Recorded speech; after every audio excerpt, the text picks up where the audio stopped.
Hello, good morning everyone. Am I audible? Yes, ma'am. Audible. Okay. Yeah, Srinivas, can you share your email address in the chat box? I'll let the support team know what's happening there.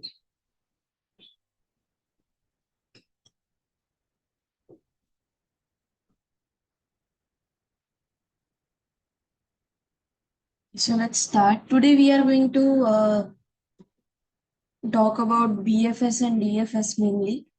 So let me share my screen first.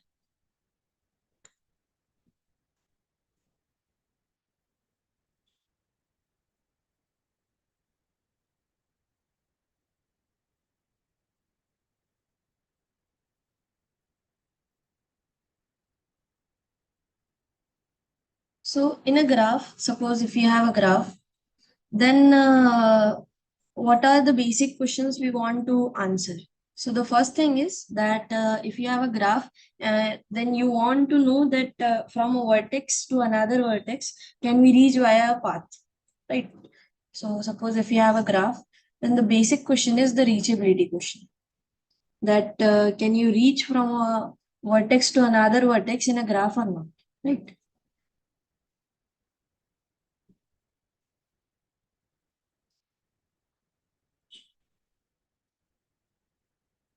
Okay.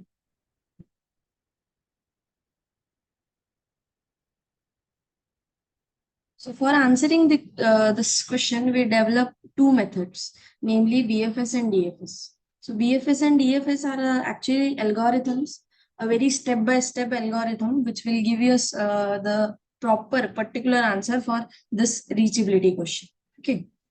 So this is a basic idea of a DFS or BFS. So let's start with the process. What actually BFS means.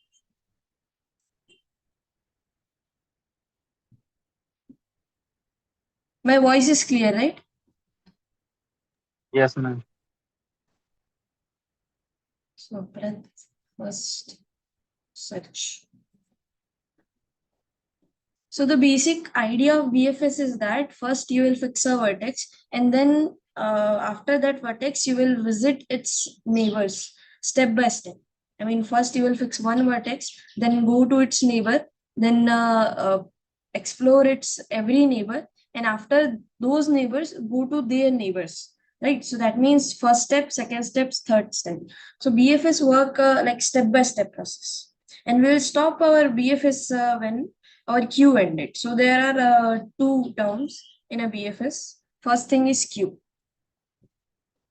So this queue is similar to the real life queue. That means it's a it's a data table where we enter our data points, right? And the queue behave like first in first out program. First in first out. That means if you are in a queue, then you know when whatever person is standing at the first position of that queue, that person will be executed first, right? So okay. So this is the basic what we can say the function of queue. So in a queue, if you enter something and if something is ahead of some number, then that number will be proceeded first. So that's the principle of first in, first out. Right. So breadth first search actually work on this principle, first in, first out. So let's give us a proper structure how actually breadth first search work, BFS work. So whenever you have a BFS, we will try to maintain some of the information about the graph. First thing is obviously the reachability question that we want to address. So for that, what happened? So we'll make a queue of explore vertices.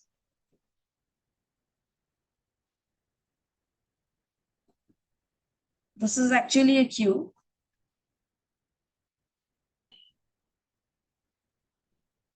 Of explore vertices. And suppose this is your given graph, I'm taking the same graph as discussed, right?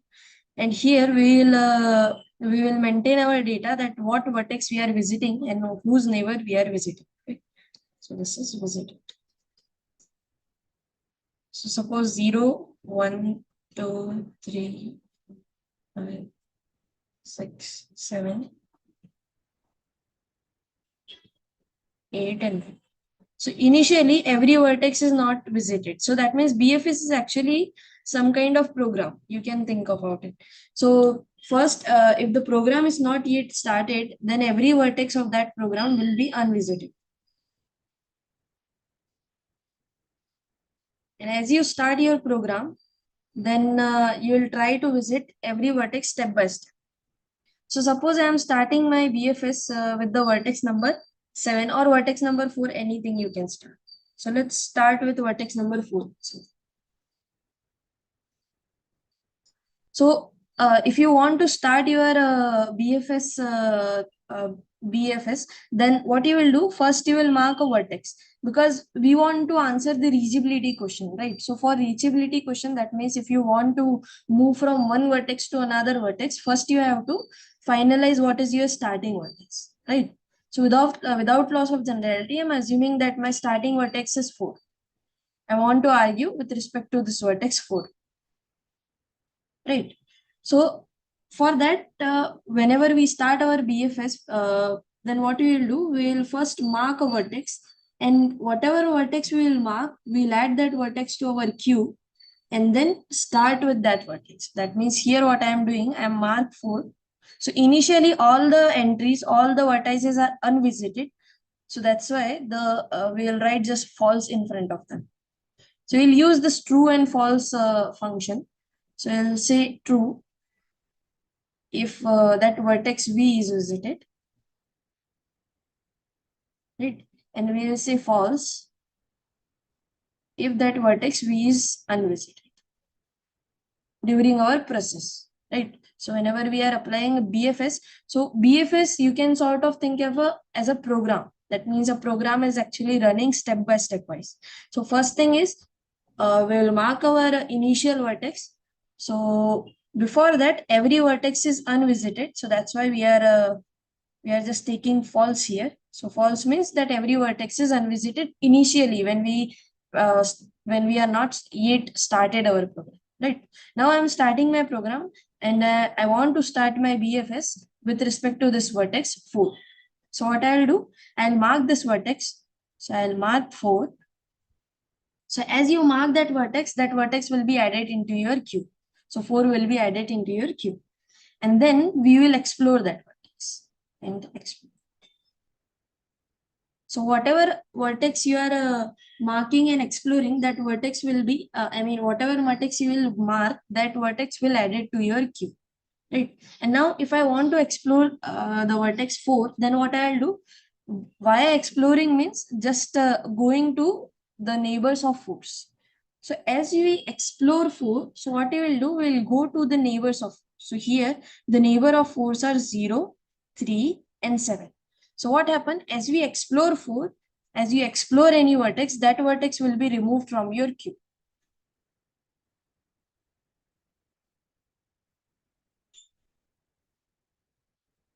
So as we explored 4, that 4 will be removed from our queue.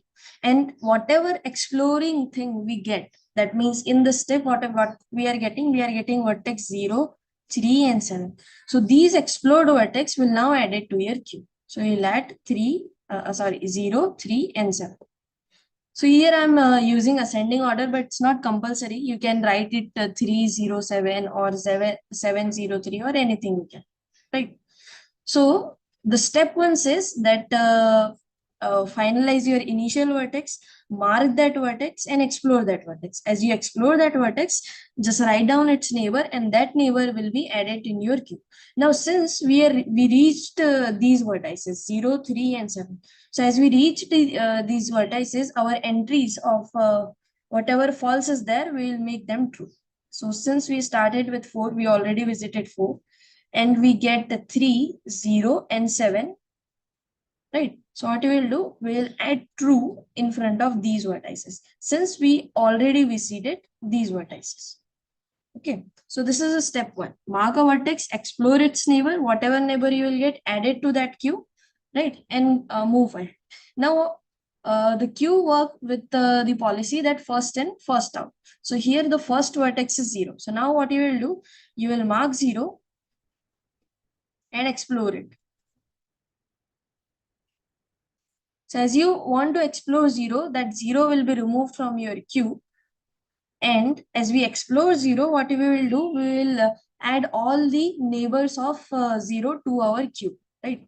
So what are the neighbors of 0? So now the neighbors of 0 are 2 and 1, right? So what I'll do, I'll add 2 and 1 in my queue. So I will add 2 and 1 in my queue. And now again, since I am visited 2 and 1, I'll replace the entries with true. Okay. So the exploring thing, what I'll get, so as I explore 0, I'll get 2 and 1. Now, again, we request our queue to get our new vertex, right? New unvisited vertex, obviously, right? So now we will mark 3 and explore it. So as we explore 3, what we will get? We will get the neighbors of 3. So the neighbors of 3 are 4, 5, and 6. Now 4 is already been explored. So that's why we are not taking 4. Now we will take the new neighbors, which are 5 and 6. So we'll add them in our queue, 5 and 6, and replace the entry true, right? Replace the entry false to be true. Now again, we'll go to the next vertex. Since the 3 vertex is explored, we'll remove it from our queue and go to the next unexplored vertex. So the unexplored vertex is 7. So now we will mark 7 and explore it. So as you mark 7 and explore, what you will do, you will select all the neighbors of 7. So the neighbors of 7 are 4, 5, and 8. And 4 and 5 are already listed, already either listed in a queue or explored. 4 is explored and 5 is already listed in a queue. So that's why we will remove these two and list whatever unvisited is there. So 8 is the unvisited thing we have.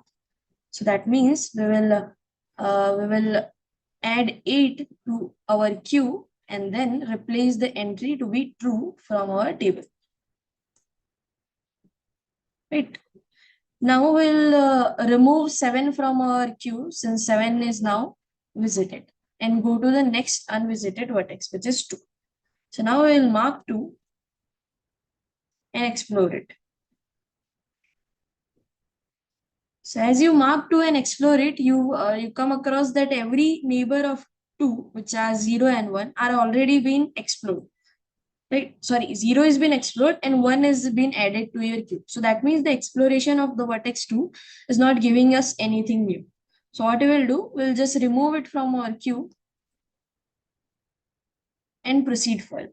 So now this thing is already done. So now we go to the next vertex, which is 1. So we'll mark 1 and explore it.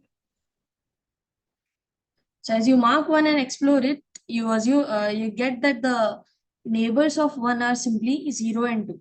And both the neighbors are already being explored. So that's the thing, that we are not getting anything new. So we can't do anything in this step also. So now I will move to another vertex and we simply remove 1 from our queue. Now I will go to 5. So now we will mark 5 and explore its vertex. So as you mark 5, you will get a new vertex, which is 6. Right, but since 6 has already been listed here, so that means again using 5 we are not getting anything new. So again we'll mark 5 and explore. As we finish this step, we'll just remove 5 from our queue. Now again we'll mark 6 and explore it. So as you mark 6 and explore, you will not getting anything new, right? Because there is nothing new neighbor or nothing new which is associated to 6. Now here, as we approach toward 8, so that means as I mark 8 and want to explore it, I'll get a new vertex, which is named to be 9, because 9 is a neighbor of 8 and it is unvisited and unlisted in queue. So what I'll do, I'll add 9 to my queue I'll remove 8 from my queue since 8 is now explored. So that's why. And replace the entry true in my table. Where false is there, I'll just replace it by true. So as you mark 8 and explore, you'll get 9 in your queue and all your entries will become true. And the last step will be mark 9. Because as I said, that BFS will stop when its queue gets empty. So as we mark 9 and explore it, our queue will become empty. So here our BFS will end. So this is a basic program of BFS, how actually BFS works. So what you will do, so I'll repeat once again. So Q is Q is the only data structure we'll use here. So Q is actually worked into, into the format first in, first out. So whatever thing come first, that thing will get explored first, and whatever thing lay behind, that things will get explored after that particular one, right? So as we move toward the neighbors of every vertex, we will add those neighbor to our queue in any order you want. That will be fine. But we will explore each vertex one by one by one, right? So first with this entry, second number, third number, fourth number, and so on. And we'll stop our BFS process once our queue gets empty, right? So this is a full BFS thing, how it works. So is there any doubt? Is there any doubt how the process actually works? No, ma'am. It's clear, right? It's a long one, but yeah, the similar thing we are doing repeatedly. So that's okay. Now there are two more things we have to keep in mind when we discuss BFS. So first is the parent information. So what is the parent of a vertex? So parent will be that vertex which actually give us the information of that particular vertex when we use our BFS, right? So I'll just remove all these things. So here we have two table now. So first is the parent information and second is the level. So both things are have their own meaning. So here is the parent and here is the level. So parent actually give us a path that how we can reach that vertex from any vertex from initial, whatever vertex we have started, BFS that vertex. And level will give us the number of edges required to that.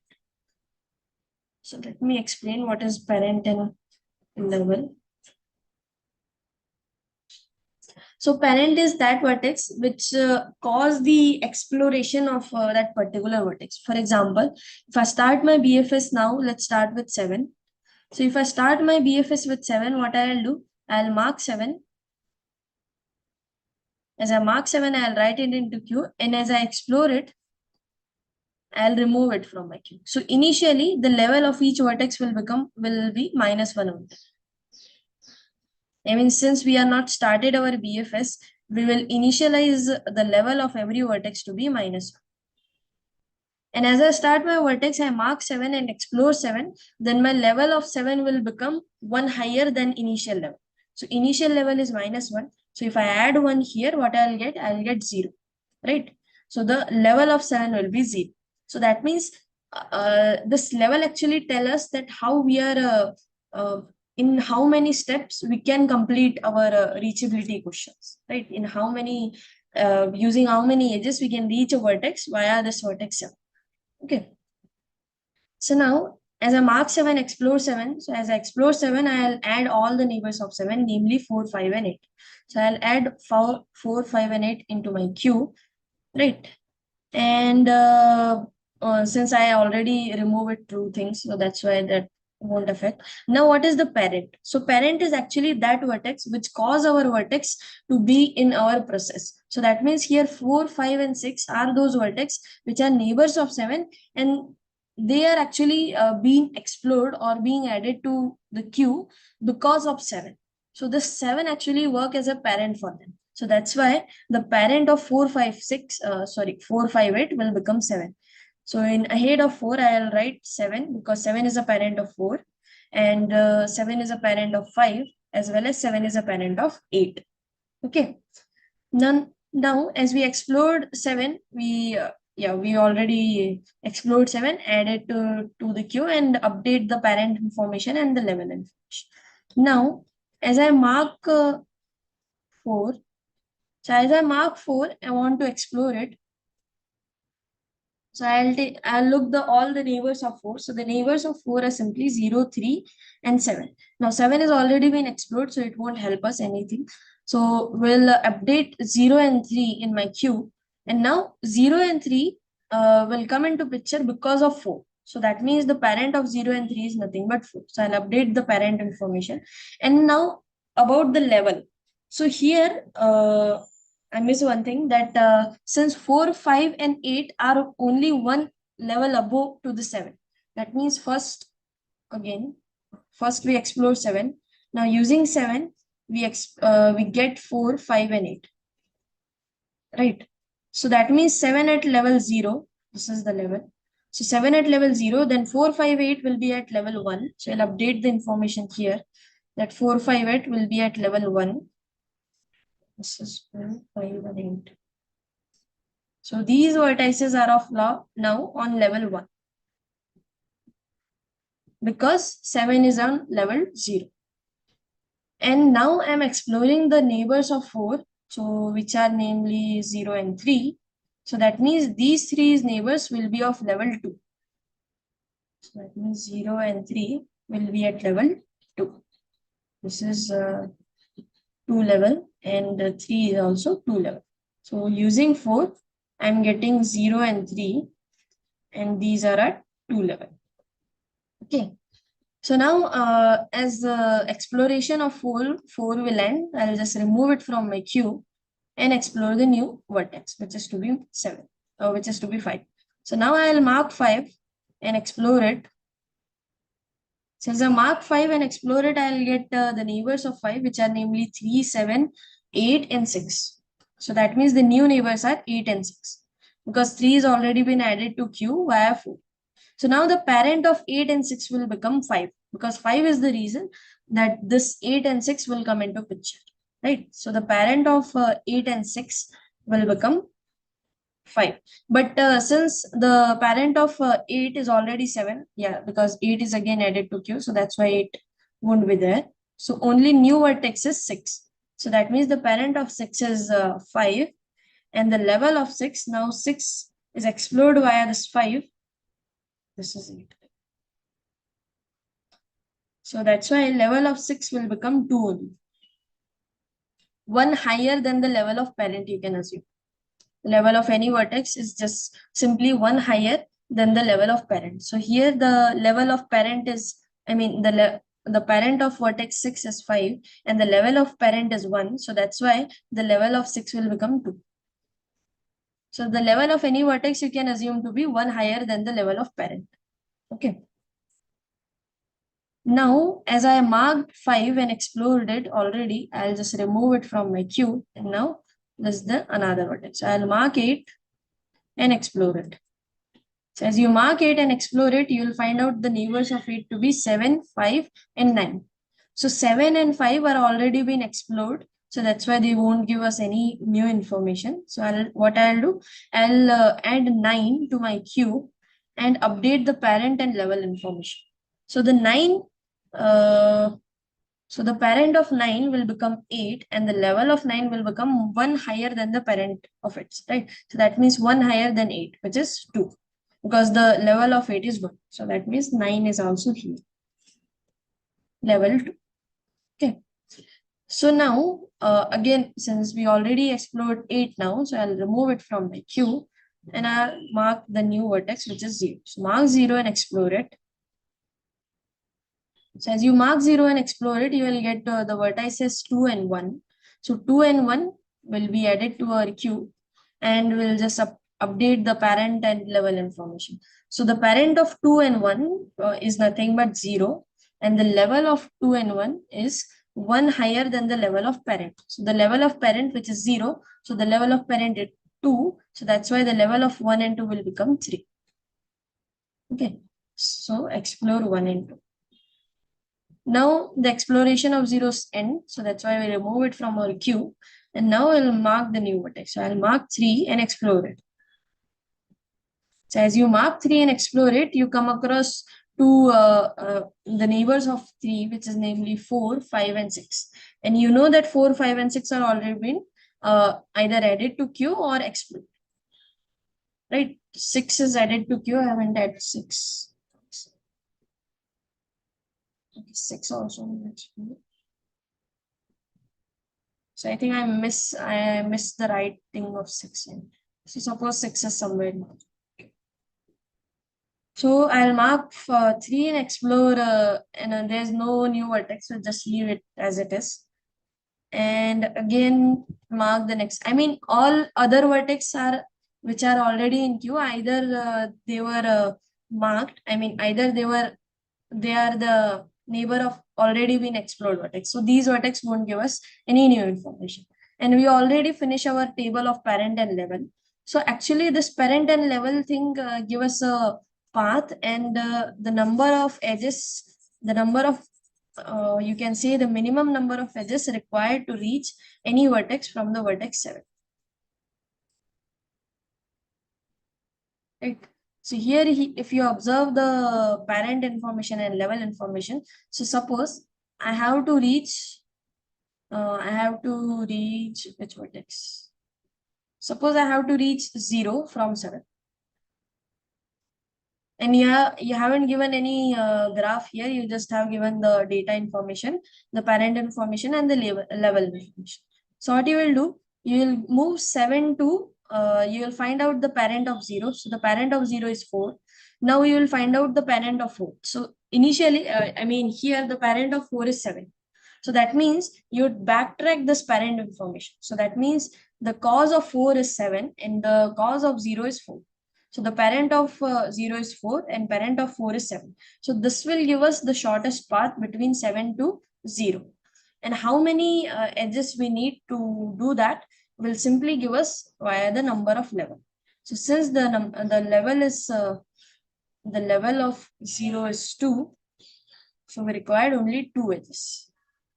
2 edges to reach 0 from 7. Okay.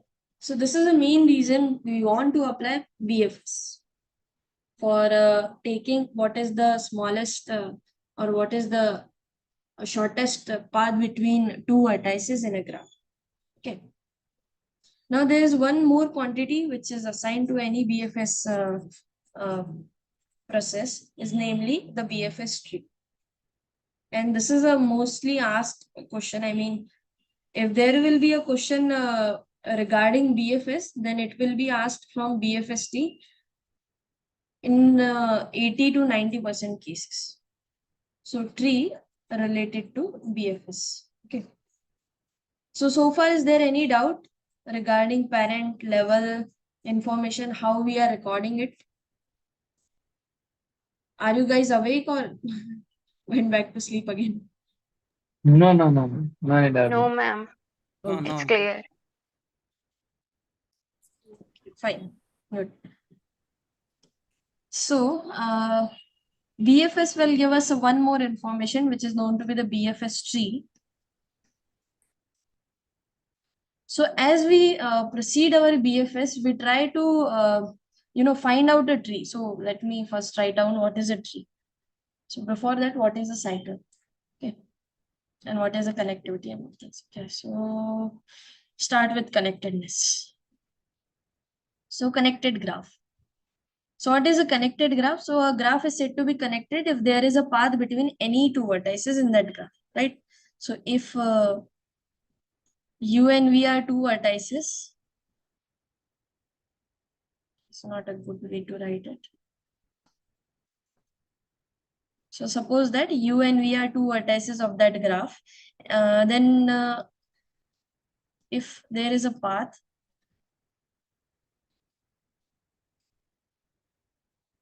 between U and V, then we say that a graph is connected. So graph is connected if there is a path between any two vertices. If you take any two vertices of your graph and you can find out a path, and you know that a path cannot repeat an edge and vertex and all those things, right? So U and V is said to be connected if there is a path between them. And a graph is said to be connected if there is a path between every two vertices of that graph. This is known to be the connected graph. Now, what do we mean by a cycle? So a cycle in a graph is certainly a path which has an endpoint and initial point to be seen. For example, in this graph, you observe, if you take the path 0 to 1 to 2 to 0, then this is actually a path with the end vertex and initial vertex or starting vertex is same, right?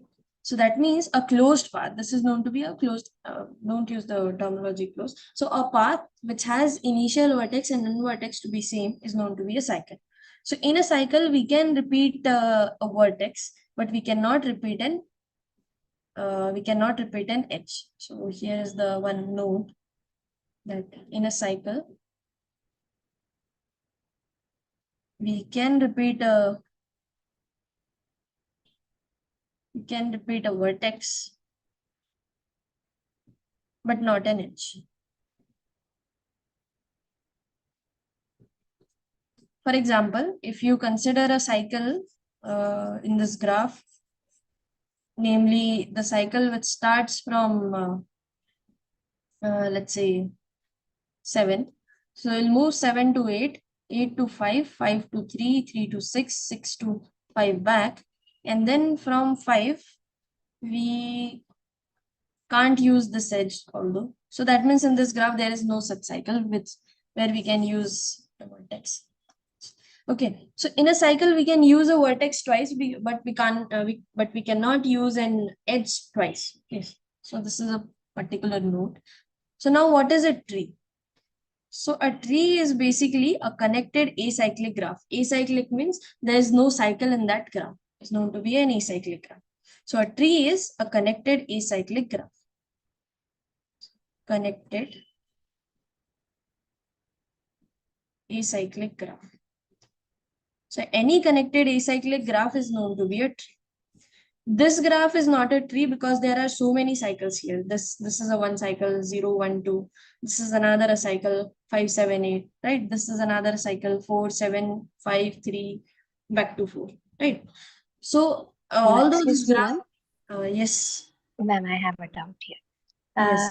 The example that you took before to mention the cyclic graph, yeah, the path became twice, but then we can take another example also from the same graph, no, to have a cyclic graph. Okay. Just a query I just have, because like if you start from 4 vertex, we can get a cyclic graph by going through 4, 7, 5, 3, and back to 4. Yeah, this is a cycle. Yeah. So if we are given this kind of a graph, and if they are asked to find the number of cycle graphs in this, then this is one, and we can also add if there is any, right? Right. Okay. Just a clarification. Yeah. Okay. Thank you. Okay. So yeah. So these are the very basic terminology in graph theory, namely connected graph, cycles, path, tree, right? So any doubt in these, because they are very basic, you have to understand these only first, and then we can go ahead. No doubt in connectedness or cycle path, right? Everything is good, right? Yes, ma'am. Okay. So that's all about tree for now. That what do we understand by a tree? So tree is nothing but a connected acyclic graph. So for any graph, if you will proceed your BFS process, what happen at the end? You will come across a tree only. So suppose I want to apply my BFS over this graph, and I want to start with vertex. You can say any vertex. So since we already done with 4, 7, so let's start with 3 now for time. Okay. So suppose I want to apply my BFS process, and I am starting with vertex 3. So what is a BFS tree work like? So first, what you will do, you will start with your initial vertex and put it to be level 0 case, right? So I'm starting with 3. So as I start with 3, I'll explore all the neighbors of 3. So the neighbors of 3 are simply 4, 5 and 6, right? 4, 5 and 6 are the neighbors of 3. So I'll attach all those neighbors over the level 1. So that means this is your 4, this is your 5 and this is your 6. Now I'll go one by one. Now I'll explore the neighbors of 4 and attach them in my graph.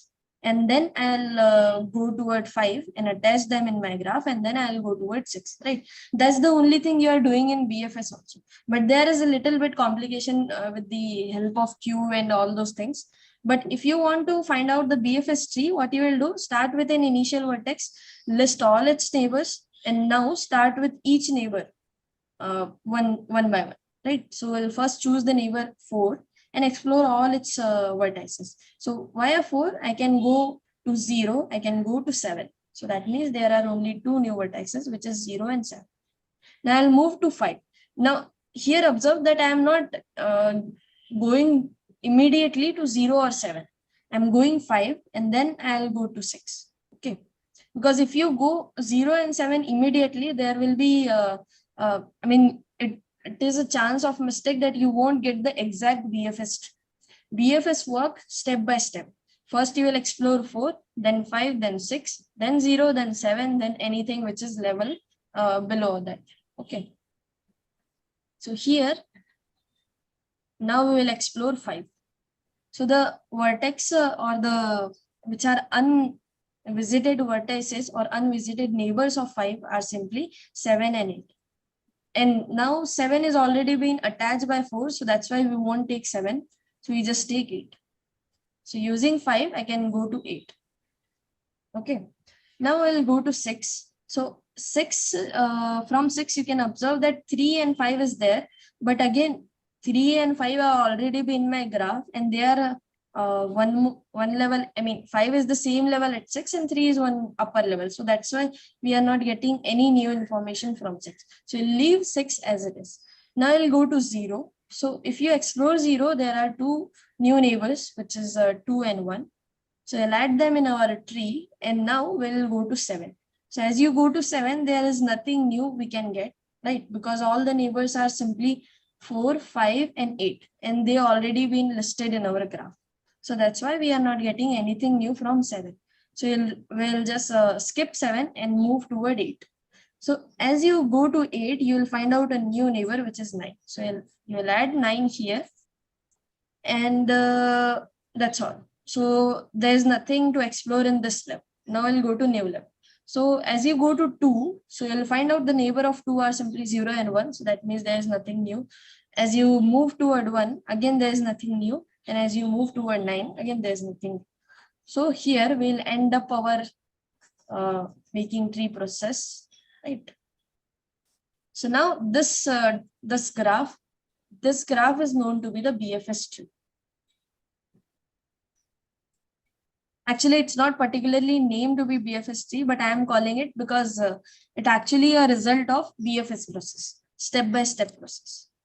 Okay, so in many questions, either you have to find out a tree which is associated to your BFS process, or you will given a tree and you have to find out a graph which can be a graph related to this particular tree. Okay, 2 type of questions can form here. First is you can either you have a graph, you have to find out a tree, a BFS tree related to that graph, or a tree is given to you, you have to choose a graph which can be related to this particular tree. So in either of the cases, you can use this method only, that you can go graph to tree, because if you want to come back from tree to graph, it's very tough and very tricky also. So it's always better to go from graph to tree. You have a graph, just apply your BFS process. It's easy, right? I'm just explaining it. That's why it's taking that much of time. Although if you just want to do it, what you have to do, just list out a thing, list out the neighbors, then list out all the other neighbors and yeah, process step by step. Although it won't take that much time, right? Okay. Is there any doubt in BFS tree? No, ma'am. No, ma'am. Clear? Okay. Yes, ma'am.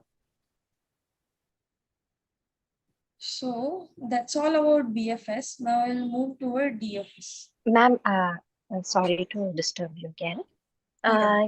I'm just trying to summarize the BFS. Huh. So we have three kinds of processes for which we can use the breadth-first search. That is, Huh. one is a vertex, the other one is the level one, that is a parent one, and then Huh. we have the tree. Huh. Right.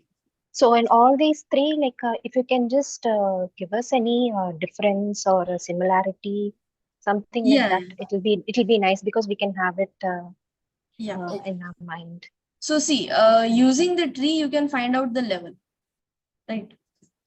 Because these are the only level. If you compute your what you can say BFS search, then you can find out that these all the vertices are assigned to be the level 1, 0, 1, 2, and 3. So using tree, you can immediately conclude what is the level of that particular vertex.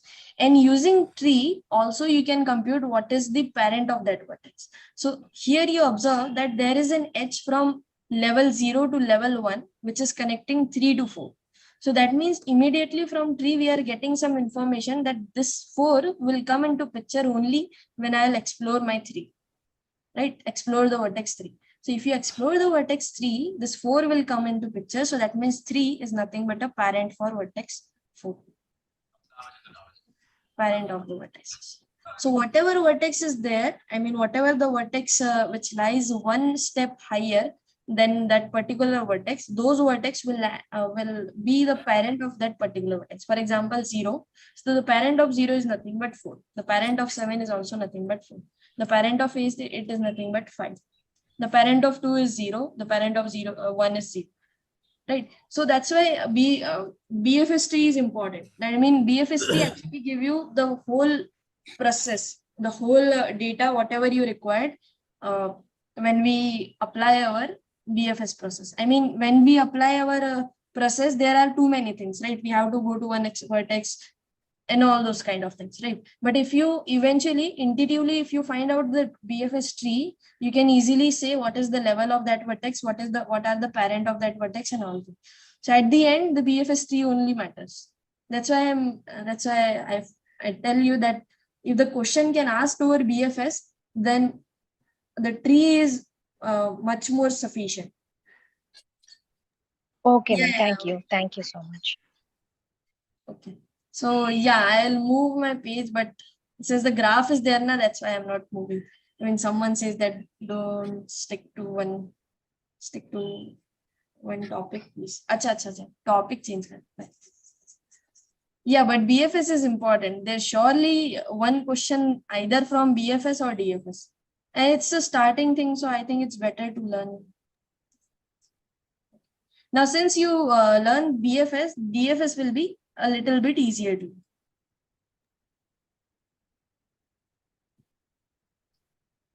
So, what is def for such DFS?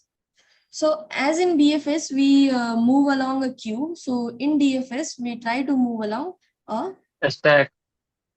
Right.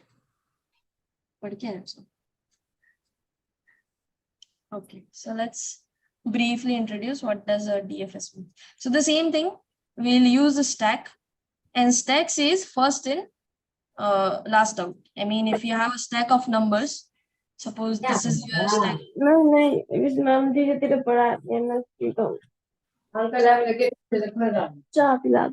Hey, please mute yourself. Okay. So stack of vertices. So what we'll do, suppose I want to apply DFS in this graph. So DFS actually work with randomness. For example, you'll mark a vertex 0, right? You added it to your stack, and then after you will go to the next possible, what you can say, neighbor of 0. So there are 3 choices we can go. We can go to 2, we can go to 1, or we can go to 4. So let's choose as 4. So just add to 4 to your stack and explore 4. Now I'll suspend 0 and explore 4. I mean, I don't care about 0 now. So I'll suspend 0 and explore 4. So whatever vertex you will suspend it, that vertex will be added here in your stack. So that's why it called to be the stack of suspended vertices.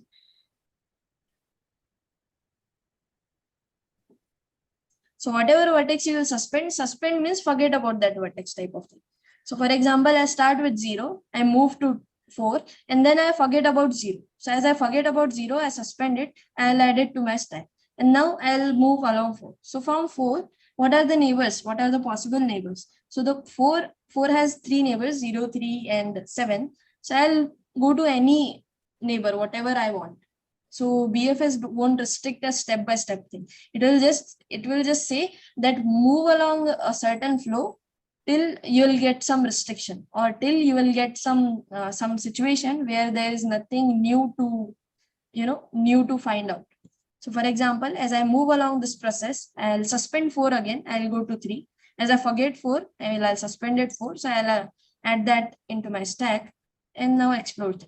So as I explore 3, I'll go to next vertex. So let's go to 5. So let's go to 5, forget about 3, and that's all. Now again from 5, let's go to 8. And now forget about 5. And now from 8, let's go to 9. And forget about 8. Now from 9, you observe that there is nothing new we can get. Either 9, we can go back to 8 and then go certain ways, or yeah, that's the only thing we can do. So here what we have to do, we have to start our back tracing. So whenever you have to start your back tracing, that vertex will be removed from your suspended stack. So that means now I'm back tracing to 8. So now 8 is being concerned, right? 8 is the thing which I want to explore. So as I backtrack 8, the 8 will be removed from my stack, and now I can go ahead from 8. Now from 8, I can go 7, right? 7 is a new thing. So I'll go 7 and forget about 8. So that's why again I'll write 8 in my stack. Now from 7, again as I face a situation where there is nothing new can be explored. So I can backtrack any of the vertex. So stack says that last come first out. So here I have to backtrack to 8. So I'll backtrack to 8, and as I backtrack to 8, 8 will be removed from my stack. And now from 8, I'll backtrack to 5, 5 will be removed from my stack. Ma'am, we have 6 to be explored after 5. Yeah, sorry. Thank you. So from 5, we have a new vertex, which is 6. Yeah, so I'll forget 5. So that's why I suspend 5 and go to 6. And as I come to reach to 6, again, there's nothing new. So that's why I'll backtrack to 5. Okay, thank you. So now 5 been backtracked. So 5 is now been considered. So now again backtrack to 3. 3 is nothing new. So again backtrack to 4. Now from 4, there's again nothing new. I'll backtrack to 1 at the end. So from 1, now I have 2 new vertex. So the my stack from 0. From 0. From 0, we can go to 1. Again, if we go to 1, suspend 0, and from 1, we'll again backtrack. No, from 1, we can go to 2, right? So that means from 1, we'll move to 2. So this is BFS. BFS work randomly. So you have to choose a neighbor, go along the flow. If you find a restriction, just reverse back. That's all. So that's pretty much about DFS. Okay. So now again, the main thing is DFS tree. But again, since DFS actually based on your choices, DFS tree won't be a unique thing. So that's why DFS tree is not that much valuable, or give us, it won't give that much information as BFS tree does, right? So let's talk about DFS tree. But regarding to DFS process, we have DFS numbering, which is very much useful. And let's talk about DFS numbering first, and after that, we'll talk about DFS. Via the numbering, we can easily get what is the DFS tree. Okay. So let me take some example. Okay, but this will be a very complex. So suppose this is your graph. It's numbered to be 0, 1, 2, 4, 8, 5 is there. The same graph, whatever sir has discussed. 6, 7.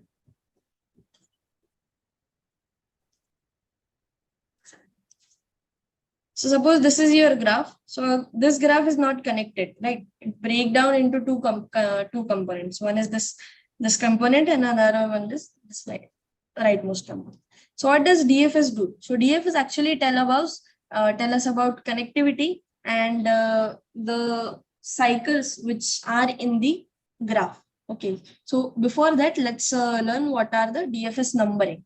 Okay, so DFS numbering means for every vertex, we will give two numbers. One is the pre number and another one is the post number. So the pre number is that number at which stage we will enter into that vertex. For example, if I start with my DFS process with 0, suppose this is your 0 and I'm starting my DFS with 0. So initially 0 will have pre number 0. Because we are entering 0 at the 0th level and we are starting our process from 0. So that's why the pre number, and I'll write pre number in this way. I mean, if this is your vertex, I'll write pre number toward the left side and post number toward the right hand side. Okay. So since we are starting from 0, 0 will get pre number 0. Now from 0, I can go to 4 and I can go to 1. So suppose I'll go to 4. So I'm entering 4 at the first step. Right, so I'll assign pre number 1. Now from 4, I can go to 8 or 9. So I'm going to 8. So since I'm going to 8 via 2 steps, so I'll assign pre number 2. So you will assign a vertex post number only when there is no other new thing you can do. If you are at the situation where you have to backtrack thing, then you will start assigning post number. Although you won't assign a post number until you will backtrack something. Okay. So from 8 also we have a new choice which is 9. So I'll go to 9 and assign a pre number 3. Okay.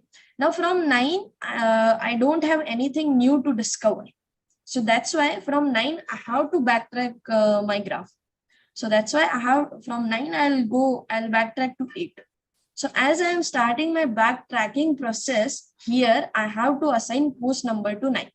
So I'll assign post number to 9. So 0, 1, 2, 3 is there. So I'll assign post number 4. Everything will get sequentially. So 0, 1, 2, 3, 4. Now from 8 also, we don't have anything new. So we also, here also we have to backtrack, right? So here I'll assign the post number 5. Again from 8, I have to backtrack to 4. So I'll assign post number 6, and from 4, I have to backtrack to 0. So now from at 0, we have a new choice, right? Still from 0, we don't have to do backtracking, right? At 0, the process won't end since we have a new choice, which is namely 1. So that's why we can't give a post number to 0. I have to give a pre number to 1. As we backtrack from 4, we go to 0, and from 0 to 1, we'll go via pre number 7. So that's why 1 will get pre number 7. Now from 1, we can't go anywhere else. So that's why 1 will get post number, which is named to be 8. And now from 8, we'll reach back to 0. Now at 0, we have to stop our process. So 0 will get post number 9. Okay, so these are the pre-numbering and post-numbering related to a DFS process. Okay, is there any doubt? Everything is very simple. We just have to remember that we will assign post number when we have to backtrack or end the process. Okay, so let's quickly do one check over this component also. That what are the pre-numbers and post numbers. So now we'll go to 2. Now since these two components are in same graph, so we'll start with the next number, which is 10. So I'll assign pre number 10 to 2. Now from 2, I can go to 6. So I'll assign pre number 11. Yeah. So post number is actually a number which can be assigned to a vertex where we have to leave that vertex from our process entirely. For example, if I backtrack from 9, I won't be able to come back to 9 in my process anytime, right? I cannot explore anything new from that. There is no possibility to explore anything new from this vertex or from this vertex now. So that's why we'll assign post number. So let's see one example here also. I think you'll get much more knowledge then. So from 2, I'll move to 6 with pre number 11. From 6, I'll move to 10 with pre number 12. Now from 10, I'll move to 7. Ma'am? Yes. Why we starting with 10 and 11? Yeah, that's the thing I want to, since this whole thing is a one graph. Achha, okay. The whole thing is a graph. Okay. Yeah, that's right. Okay, so from 10, I'll move to 7 with pre number 13. Now from 7, I'll move to 11 from pre number 14. Okay, now from 11, I don't have anything new to discover. That means I have to backtrack. So from 11, I leave 11 with post number 15 and I'll go to 7. Now from 7, I have a new vertex, which is namely 3. So from 7, I'll move to 3 with pre number 16. And now 3 won't give us anything new. It either give us 2 or 7, and both things are listed in our graph. So that means I have to leave 3. So I leave 3 with post number 17, 16 and then 17. And after that, I'll come to 7. Now from 7, I observe that there's nothing new to we can get. So I'll end up my process. Excuse me, ma'am. Ma'am, BFS can work on disconnected graph. Disconnected graph. BFS, yeah, it will work and it will give us 2 connected components. I mean, you cannot start BFS process. You have to start with 0 and 2. That's the thing.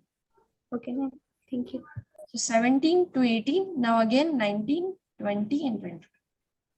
So that's how we use the numbering process here. So does this post numbering is clear now? When we will attach post number? Ma'am, how you have done that right side graph, ma'am? 2, 3, 6, 7, 10, 11, just. Yeah. So what I did, I start with a 2. From 2, I have so many choices. So I choose 6. You can choose 3 also. It's up to you. So I'll assign pre number to 6 to be 11 because we are coming from 2, right? So 2 has pre number 10. So that's why 6 will have pre number 11. Now from 6, I can go to any vertex. So I'll choose 10. So 10 will enter with pre number 12. Again, from 10, I have a new choice, which is 7.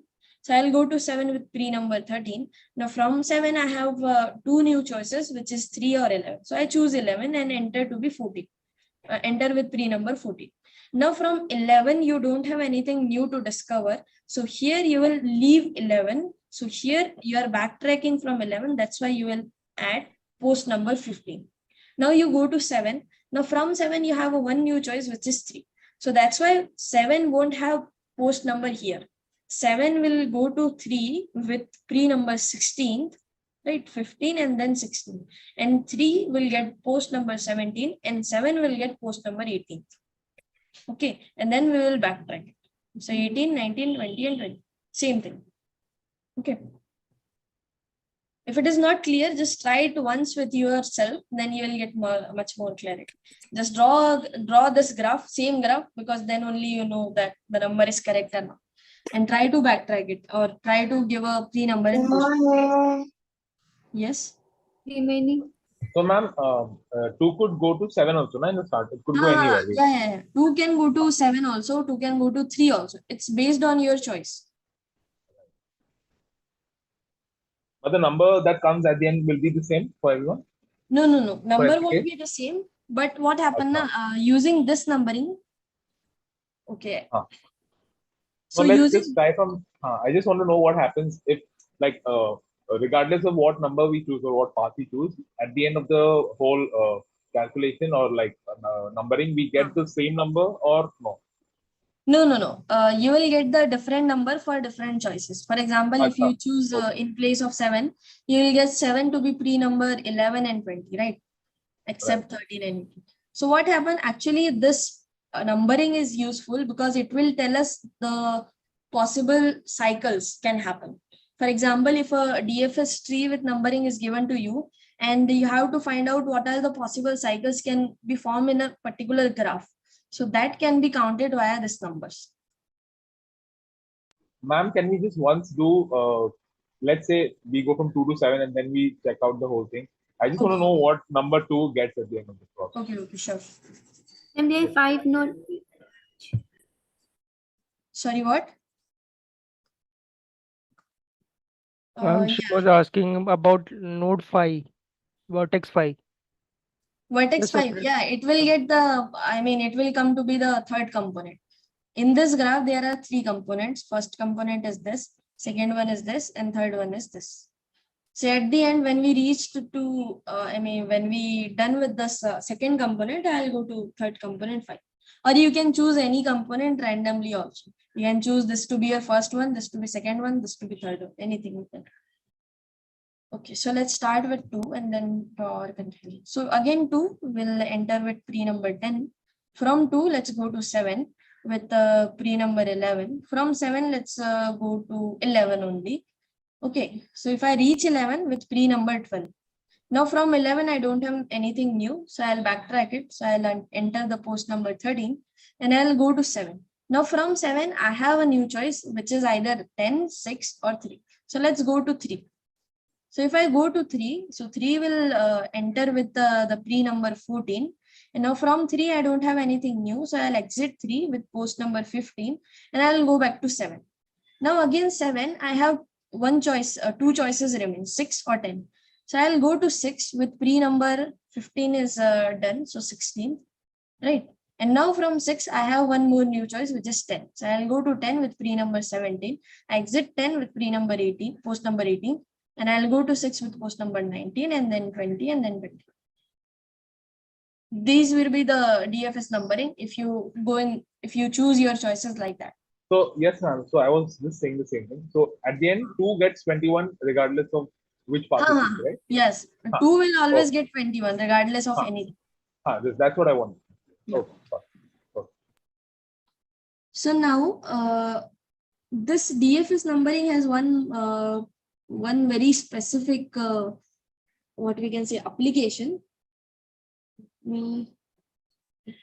which is known to be the cycle in a graph. So suppose you have a graph. Okay.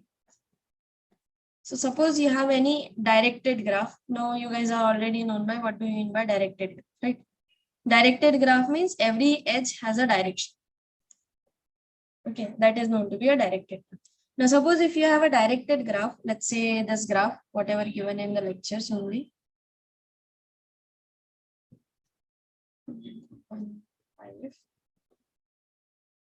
See, I am forcing this topic, although it's not that much important, but it's useful in your future. It will useful when you go toward the higher subjects, right? There you have so many problems. So that's why it's better to learn once at least. Okay. Suppose You are in which level? directed graph. Sorry, what? You are in which level? Diploma or BSc? Actually, I did my master's and also. Oh, okay. Okay, fine. So suppose this is your directed graph, and in a directed graph also you can apply your BFS and DFS both things. But here you have to respect the directions of every edge. Whatever edge you will take, you have to respect that edge. That means you can go from 0 to 1, but you cannot come back from 1 to 0 via the same edge. Right? In an undirected graph, what happens if you have simply a line, then this line says that you can go to 0 to 1 also, 1 to 0 also, and 0 to 1 also. So that's the thing which cannot happen in directed graph. So whenever you have directed graph, there also you can assign your pre number, post number, and all those things. So let's do once again. So suppose I start with 0. Excuse me, ma'am. Yes. Ma'am, actually, I have a doubt in this directed graph. Rather than starting from 0, if we start from 1, yesterday I noticed that I am getting 2 different trees that are disconnected. Can you just can you please use one as your starting point? Okay, sure. Let's start with 1. Okay, so if we start with 1, we will get tree number 1. Now from 1, there is only one outgoing edge. So that means from 1, we can go to 4 only. So I'll add tree number 2 here. Now from 4, so 1 is already done. From 4, I can go to 6, 7 or 5. So let's go to any vertex. So let's choose the 7 only. So I'll go to 7 with tree number 3. Now from 7, there is nothing, there is no outgoing edge. So I have to backtrack on it. So that means 4 would be the post number here. I'll go to 4. So from 4, I have choices 5, 6, right? So let's choose anything you can choose. So let's choose 6 with pre number 5. Okay. So now from 6, there is one outgoing edge which go to 7. So that means again from 6, there is nothing new to happen. So I have to stop here. So that means I'll enter my post number. That post number will be 6. I'll go to 4 back to 4, right? So from 4, I have just only one new choice, which is 5.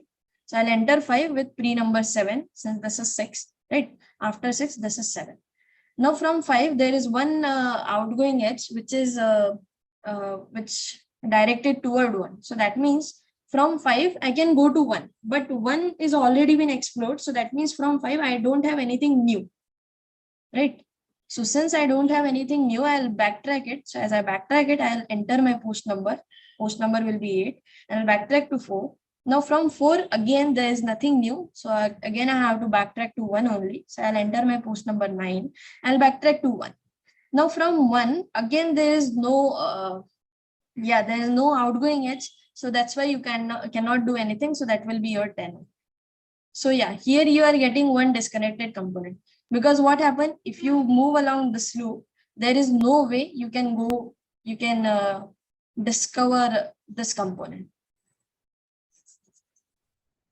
right? There is no way if you move along 1, there's no way you can go to 2, 3 and 6, and that can happen in directed graph.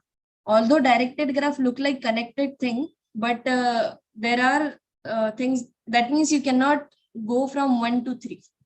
You cannot find a path from 1 to 3. Let's try to find. Is there any path from 1 to 3? I don't think so. No, ma'am. No direct path, ma'am. Right.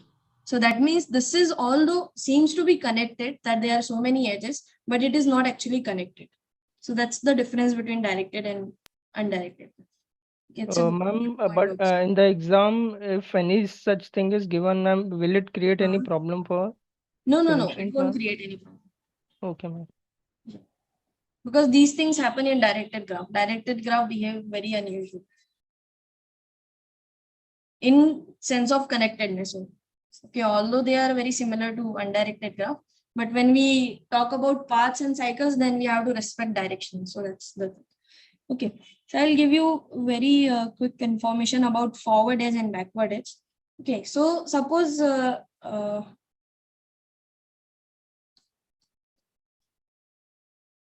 forward edge. So forward edges are those edges. Suppose you have a DFS tree.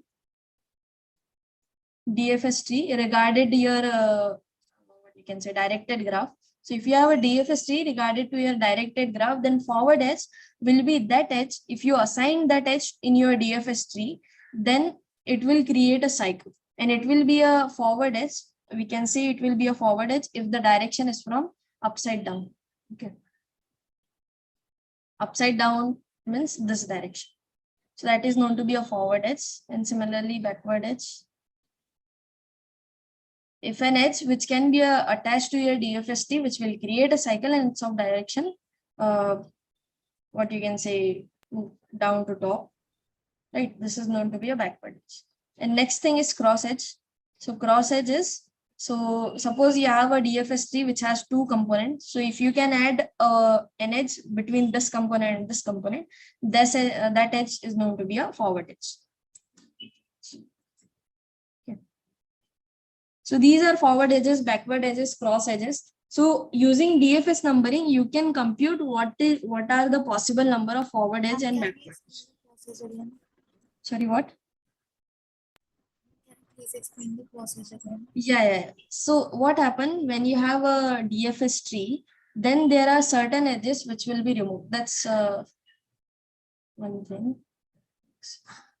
So when you have DFS tree, then if you add an edge to that DFS tree, it can create a cycle, right? Because a tree cannot have a cycle. So if we add one more edge in that tree, that particular edge can create a cycle. And that type of edges are known to be the forward edge, backward edge, or cross edges. So forward edge is an edge which is of direction this type of thing.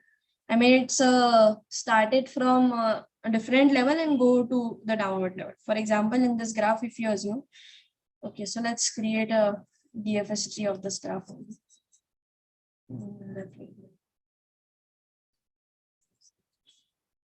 So suppose I'll create a DFS graph of this set starting from say 0 only.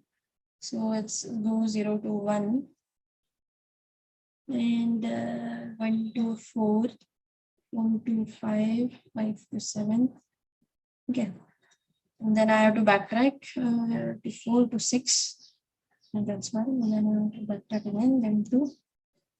Then 2, so 3. Okay. So this is a one DFS tree of related to this graph. Right. Now here you assume if you add an edge between 0 to 5, we have edge, right? So if you add this edge 0 to 5, and the directions are, so these are the directions. So if you add this edge 0 to 5, then what happened? You're somehow creating a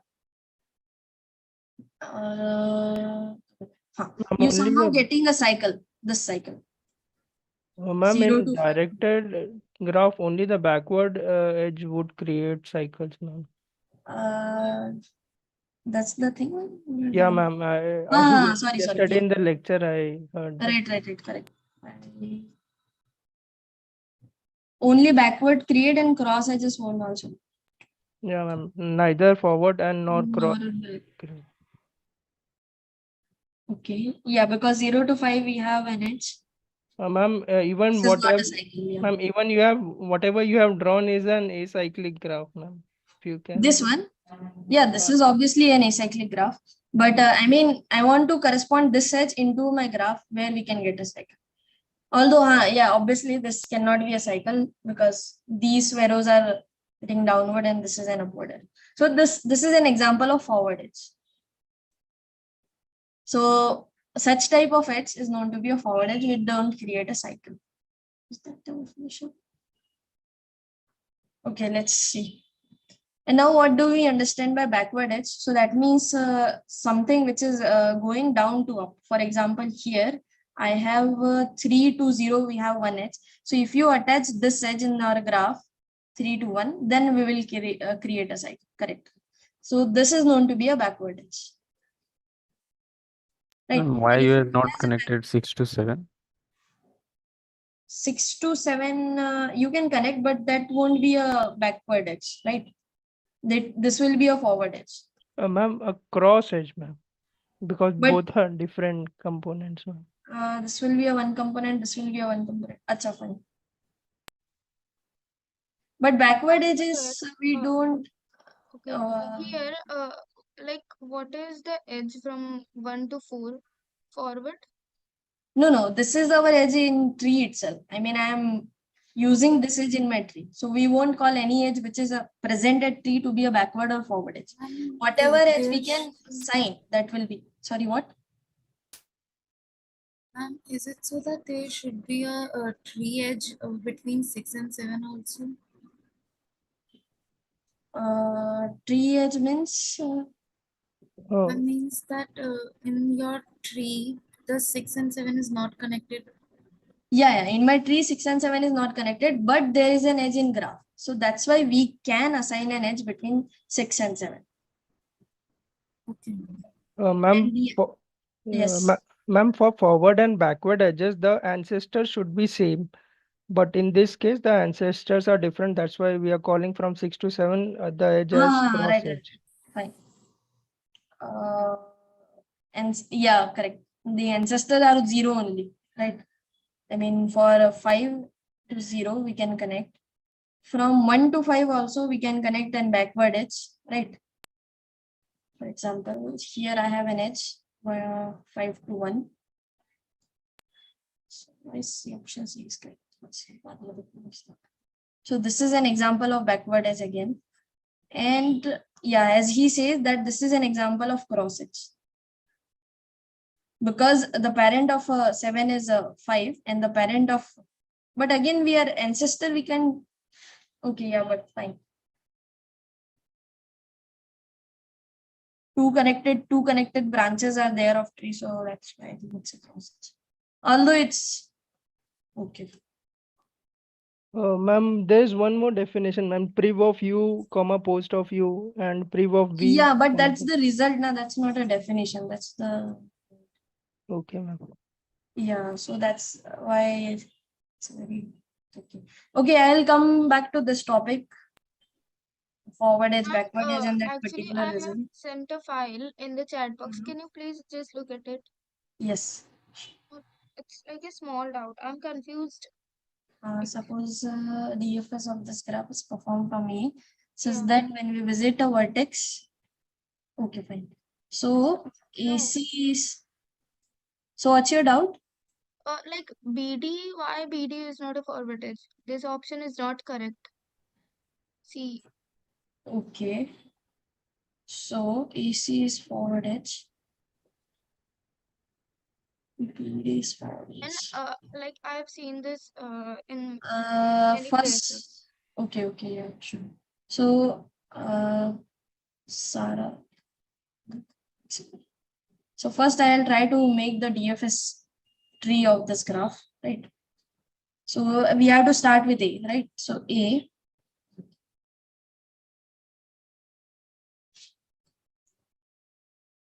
One second.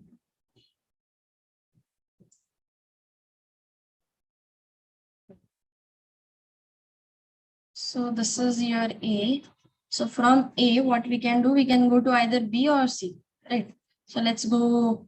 So your doubt is from B, na? So let's go to B. Ma'am, D will be part of the tree, ma'am. That's the thing. If D is a part of that tree, then yeah, anyhow, D will be a part of that tree, because if I want to go to, this will be a part of, right? Then again, I have to backtrack and then go to C and then go to E and then go to F. This will be a one DFS tree. So since B and D is a part of H, right? I mean, this H is a part of T, right? So that's why it can't be a forward edge or backward edge or cross edge or any edge. So for these edges are extra edges which we have in our directed graph. And if we attach that edge to our tree, it will create a cycle. So such type of edges are known to be forward, backward, and cross edges, right? Now it depends on the direction and depend on the component, whatever component they have, they will name it like that only. Again,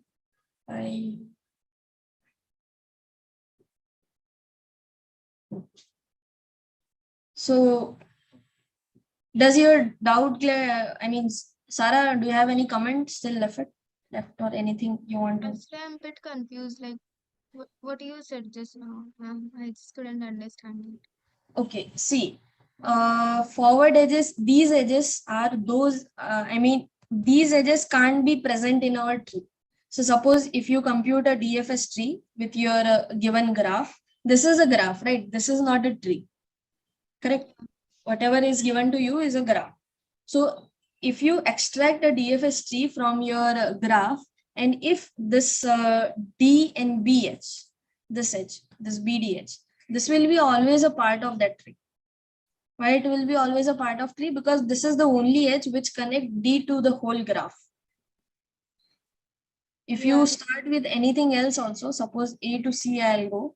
From C, I'll go to E. From E, I'll go to F. Now from F, again I have to backtrack. So again I have to go to B and then I have to go to E. So that means in any case, if you draw your DFS tree, this edge will be a part of your tree. So whatever edge is a part of tree, that edge can't be a forward edge or a backward edge or a cross edge. Those edges are those extra edges which we have in our graph. Suppose since this is your graph, right? So this is your graph. That A, C, B, and then C, then D or C, right? So this is your graph. So here we have some extra edges. One is this edge. So if you connect this edge, what is happening? You are not getting any cycle, right? But still you can connect that edge. So these edges are known to be the forward edge, cross edge, or backward edge. Okay. Got it. Explain more crosses and edge, ma'am. Yeah. So cross edges are those edges which move along the branches of a tree. For example, in our previous step, we draw a tree with 2 branches, right? Suppose this is our tree with these are the branches of it. So suppose from one branch, I am attaching an edge to another branch. That edge is known to be a cross edge. Right. So forward edge and backward edge can attach to a particular branch of a tree. But if you are moving from one branch of a tree to another branch of a tree, that is known to be a cross edges. For example, in this case, if I move from 6 to 7, then I am moving from a branch to another branch, right?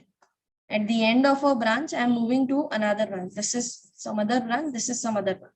So this is known to be a cross edge. Okay, ma'am. Whereas if you move along this component, sorry, what? No, when we move from 4 to 6, is it cross edge? No. 4 to 6 won't be a cross edge because they are at the same thing. Yes. Ma'am, even AC come in the graph, then why did we consider it as a forward edge? AC, but this is a one choice of a graph now. If you draw, why we are considering it to be a forward edge. So yeah, we can consider it to be a forward edge because if you draw AC, then this edge, I mean, if you draw this picture where as a tree, then what happened? This is A, B, C, right? Sorry. I think so. AC. If we consider AC is again the forward root. edge because if we'll start from D. Root, it starts from root itself. This is the root, right? So whatever edge will start or end at a root, that can't be a cross edge. Same thing with here also. I mean, if you draw an edge from 4 to 6, so 4 is some kind of a root for 6, right? That's why it can't be a cross edge. So that's why it will be a forward edge. Ma'am? Ma'am, can I read a definition from Coreman, ma'am, for cross edge? Yeah, sure. It says that these cross edges can go between vertices in the same depth first tree as long as one vertex is not an ancestor of another, or they can go between vertices in different depth first trees. Okay, yeah, right. So what does that mean? So suppose you have a DFS tree. Suppose this is your DFS tree. 3, 4, right? And suppose this a particular graph has 2 type of component. In the cases under 5, 6. So this is 6, 7, 8, 9, and 10. Right. So suppose you have a graph, and if you extract your DFS tree, you will get 2 components. Now, if you add if in the graph there is any connected edge between 7 to 5, this will be known to be a cross edge. This is a one type of cross edge, that component to component, right? So other cross edge will be, suppose if you have an edge between 5 to 4, right? Now 5 has parent 3 and 4 has parent 3 and 5 has parent 1. So that means they don't have any common parent. So if you draw an edge here, that will be your cross edge. But if you draw an edge between 5 to 1 or 5 or 3 to 1, this will be your back edge only. Okay, so these are a little settlement. Again, if you draw an edge from 2 to 1, so then I think it will be a back edge or forward edge only, because they have the same parent or something. So these are the differences. Although there is a little confusion still left. Yes. So your screen is not Screen not visible. Yeah. And yeah, one more thing. The question that I have asked. So you said that any vertex will start from we are gonna get BD at like every time, right? Right. So what if we'll start from C? Okay, so let's start from C itself. That's just CEF. Yeah. From C, if you start, then you will get two components, right? So from C, you can go to E, you can go to F, right? And then you have to backtrack to C, but you can't get anything else. But in DFS, we stop our process when we, get visited all the vertex. So that means again, I have to start from A only. So from A, the new thing is B and new thing is D. So here you are getting two connected component, but still this edge will be in your tree only. So it does not matter whether the components are connected or not connected. The only thing that we have to look for is that whether we are reaching to that particular point or not. Right. Okay. And although since it says that we have to perform from A, that's why AC is coming to a forward edge. But if you observe in this case, it will be a cross edge, right? Yeah. Thanks. Okay, thank you. Sorry, I joined the session a bit late. So here I have this thing regarding a cross edge. If you are already discussed, if it's going to be a bidirected graph, what will be the case? Sorry, what? If it's a bidirected graph, in the cross edge I could see it's only a single direction is there. Is there a possibility that it's being a bidirected graph? Yeah, it can be. I mean, if you have a bidirected edge, right? So a cross edge can be bidirected. Although we don't have such kind of. For But you can bidirectional, then it will assume, become part of the tree, ma'am. Na? Yeah. I mean, you can consider this edge to be an edge which is coming. I mean, suppose this is there is a bidirected edge between A and B. So you can explicitly, decompose this edge into two edges. This will be one your edge. This will be other edge, because that's the bidirected edge means. Right. Yeah, true. So now, according this, you can add in your tree and left with the other direction. So, because you are explaining about in the a few minutes ago, you are explaining where the C being a cross edge, the whole cycle is kind of disturbing. Yeah. So, in this case, if it's going to be bidirected, then C is going to be an advantageous position there. Yeah. So if if there is an bidirected edge between A and C, then you can backtrack to A itself, and then your graph will become this whole connected. That's the thing you're asking, right? Yeah, then it will be a typical cycle graph. Then there is no harm. Right. Then it will be whole graph. Ma'am, can you scroll up? Yes. This one. Yeah. The example with 0, 1. Scroll down, please, ma'am. 0, 1. Yeah, this one. The last example, ma'am. Go to the second last example, ma'am, which you were explaining. Yeah, this one. Yeah.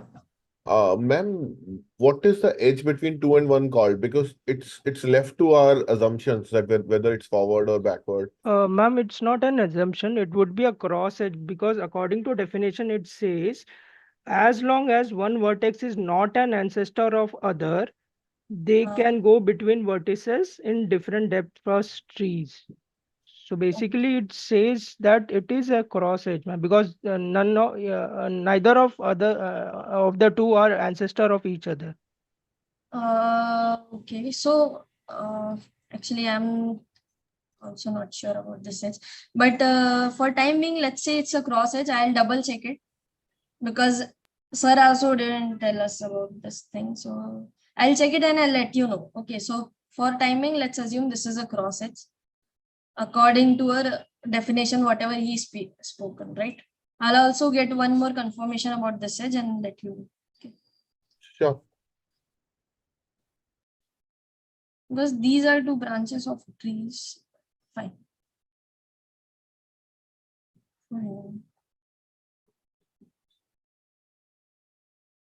Okay. So let's move forward now. And when you come for the cycle that you're talking about, if we start from 1, the cycle has to come back to 1, or even it can be in between also, it can go. What cycle?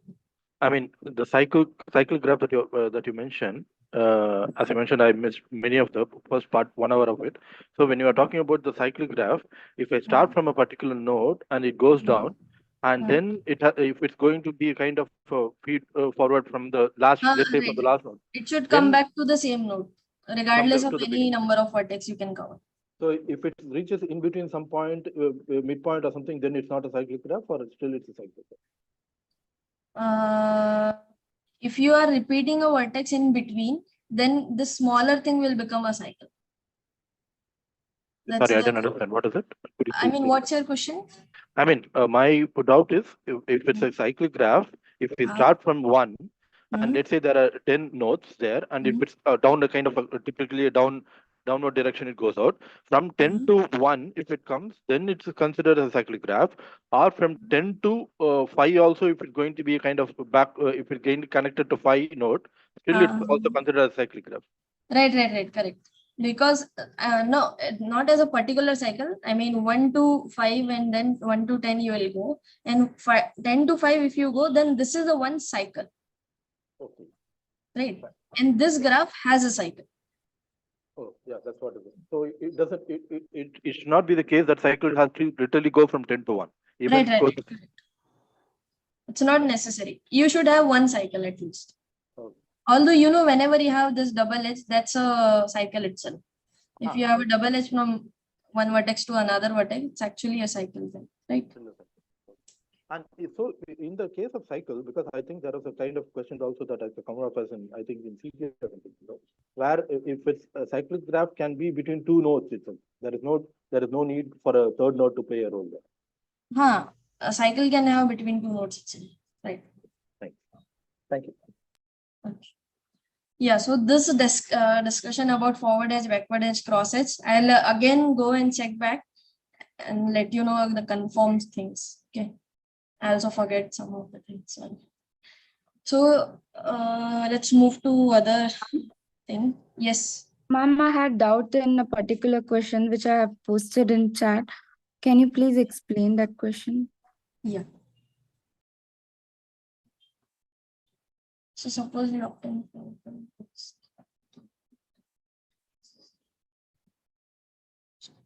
See, here you will use the thing that BFS works step by step.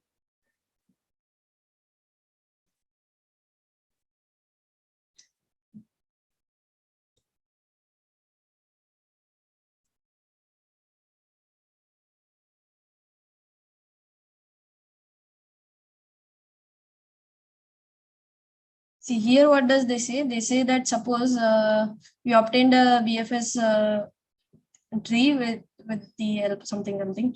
Then we have to guess what of the following cannot be an edge in the original graph. See, suppose A is an edge in the original graph. Suppose there is an edge between E and B. Right. Then what happened? As you apply BFS, this is not a direction, it's an undirected graph. As you apply BFS, this E will come at the level 2. Right? Because what we do, first we will observe all the neighbors of A, and then we will move one level higher. So if there is an edge between E and E, then E should be at level 2. It can't be, E should be at level 1 because this is the level 0, 1, 2, and 3. So that means if there is an edge between A and E, then E should be at level 1. But this is not happening. In tree, you can easily guess that E is of level 2. So that means there is no direct edge between E and E. So that's why this option is correct. Now, similarly, if there is a similar reason, if there is an edge between A and D, then D will come at level 1. Right? So that's why this can't be an edge. And same thing, if A and F has an edge, then F will come here. Right? Now, B and C can have an edge between them because they are at same level. So in conclusion, you can say that if in a BFS tree, if 2 vertices are of same level, then there is possibility that they may connect it. But if 2 vertices are of different level, suppose A and G and A and F, or A and E and A or D, then there can't be an edge. Okay. Is that fine? Clear? Yeah, ma'am. Okay. Ma'am, I have pasted What if the option was from B to G? Then it is also not an edge. B to G. B to G. Right, correct. Because if there is an edge, then G should come at level 2. Yes. Right. Okay. Fine. I have a request. Could you please? Yes. I'm not clear with that BFS algorithm. Could you please give a brief about it? I couldn't understand. BFS algorithm. Yeah. Okay. See, BFS algorithm actually works step by step. First, you will choose a node, add all its neighbor, right? All the neighbors of A. Then choose any of the neighbor, explore its neighbors. Then choose any of the neighbor, explore its neighbors. Then choose any of the neighbor, explore it. That's the basic idea of BFS tree. The nearest neighbor algorithm. Yeah. Sorry, what? Is it the nearest neighbor algorithm? Is it like that? I mean, you can say that, but yeah, some kind of that also. It's known to be breadth first search because it, as a step-by-step thing. So yeah, nearest neighbor also. It will give us a nearest, it will give us the smallest path between any two vertex. So yeah, can say. This classification of edges, tree edges, back edges, forward edges. If V was first discovered by exploring the edge UV. Okay, this is tree edge, back edges. Those edges containing vertex U and ancestor of V is a depth first edge. Forward edge. Okay, processes. This is a very nice definition, although if we consider about ancestors thing, that if simply says that forward edge, there are so many description of these edges. So forward edge means that any edge UV is said to be a forward edge if U is a descendant of V. That means that in your DFS tree, U will be something here and V will be something here, and there is between a chain type of thing, a sequence of edges, you can assume. That's the meaning of that thing, right? Ancestor, descendant, you can assume like that. Then it will be a forward edge. It will be a backward edge if, oh, sorry, I think I give a, correct. And it will be a backward edge, U comma V, if U to an ancestor V, right? So that means this is U to an ancestor V. Here I draw it long. Ma'am, the arrow is from V to U and the backward edge would be from U to V. Right. The tree edge is from V to U. V to.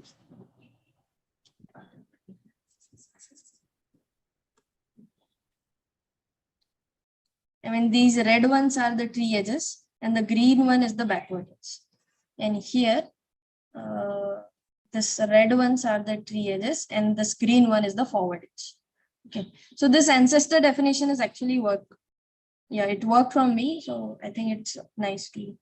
And they are said to be a cross edges if they are not an ancestor of any other. So that means either they should belong to the different branches or they should not be the ancestor of each other. That means they should not be connected by a neighbor or something like that. That means in that graph, as we move 0, 1, 2, right, then this edge will definitely be a cross edge. Right, this will be a cross edge according to these definitions. Right. So thank you for sharing. It actually works. And I think it's easy to remember this one according to ancestor type. Is there any doubt so far? Whatever topic we discussed. See, BFS, DFS are important topics, so I don't think you have to leave any doubt regarding those two things, BFS and DFS both. Fine? Yes, ma'am. Yes. Okay, so let's move toward the next topic. Topological sorting, at least we can do that. So topological sorting is actually a way to take, if you have, okay, so for that I have to start with DAG and relationships. So be very practical example of topological sorting is, suppose you have to make a house. If you want to make a house, then there are several steps. First, you will do some kind of thing. Or suppose you want to cook something. Suppose you want to cook some paneer ka sabji or something. Then there are certain steps. First, you have to buy paneer, then you have to chop it, and then you have to make gravy and all things, right? So that means every task can be formed in a sequence. And there are certain tasks which are not dependent on each other. For example, suppose you are taking some courses in a semester. So suppose you have to take some courses in a semester. Suppose you have Hindi, English is there. And then there are social science and physics, chemistry, maths. Right. And there are some advanced subjects, let's say linear algebra, some calculus is there, some graph theory is there, right?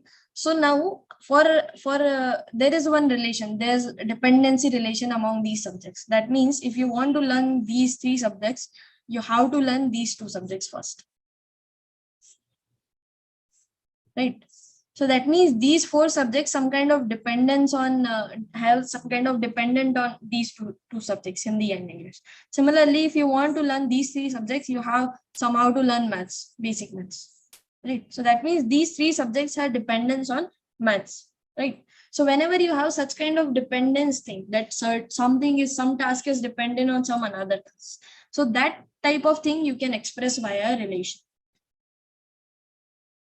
right? So we say a task A is related to a task B if there is a prerequisite. I mean, A is the prerequisite for that particular task B. For example, if I want to learn maths, I have to learn Hindi or English. If I want to learn physics, I have to know one language at least, right? So such type of dependency things can be given by a relation in mathematics, and mainly any relation can be expressed via graph. So you can make a graph from a relation. How? So suppose you have a relation. So suppose you have a set. S is a set. And you know that any relation is nothing but a subset of S cross S. Right? Any tuple of the form A comma B is known to be a relation. So suppose you have a relation, and using this relation, you can form a directed graph. So if I want to make a graph, I want to know 2 things. First things, what are the vertices, and second thing, what are the edges. So I'll take vertex set to be the same set S, and I'll take edge set to be all those U comma V, that there is an edge between U and B. Let's take A and B because my U and B are similar. So there is an edge between A and B if A and B are related. Right? So you will draw an edge between A and B if both are related regarding the relation R. So that means given any relation, we can draw a graph, right? So whenever we have dependency relation that a task is dependent on that task, then using this relation, you can make a graph, a directed graph, right? Now, what do we understand by DAG? DAG means directed acyclic graph. So a directed graph which does not possess the cycle, directed acyclic graph. Now, suppose I have a chain of tasks. Suppose I have to do a task A, B, C, and C, right? And if I say that the task A is dependent on task B, and task B is dependent on task C, and task C is dependent on task A.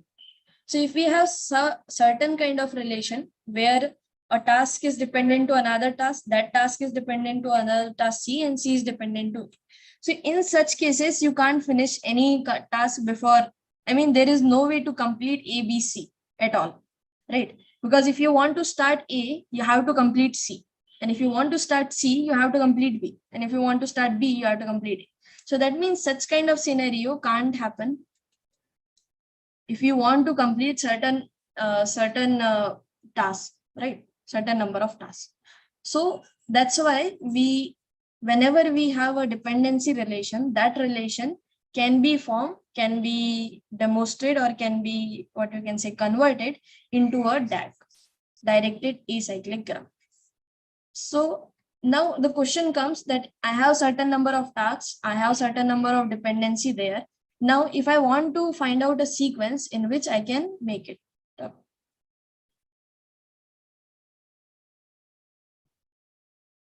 Okay, fine. So suppose I have a certain number of tasks and I want to do that task over some sequence. So how can we find out such a sequence? That particular problem can be addressed via topological sorting. So topological sorting is nothing, if I mathematically says, so you have given a DAG, that means directed acyclic graph, and here you have to find out a sequence of vertices which can complete your task. Which can complete your task. So that is known to be a topological sorting. So there is a one particular method to do topological sorting. Let me explain that first. So in any DAG, there is one result that in any DAG, directed acyclic graph, you guys are familiar with in degree and out degree of a graph, right? The number of edges which reaches to a vertex is known to be in degree, and similarly out degree. So in any graph, there will be an edge, there will be a vertex, there will be a vertex of in degree 0. If you have a DAG, then there always a vertex which has in degree 0. Okay. Now let me go to the graph. I'll just explain how to compute the topological sorting. I think you guys are already know, but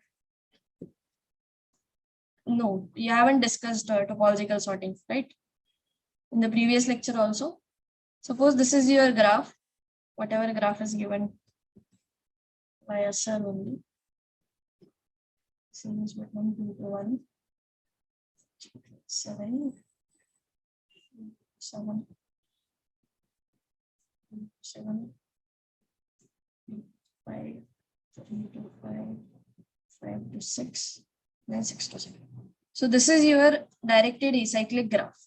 Here you have to find out topological sorting. Topological sorting means you have to find out a sequence of vertices in which you can complete your task, or in which you can visit every vertex at least once, right? So what you will do, so for finding topological sorting,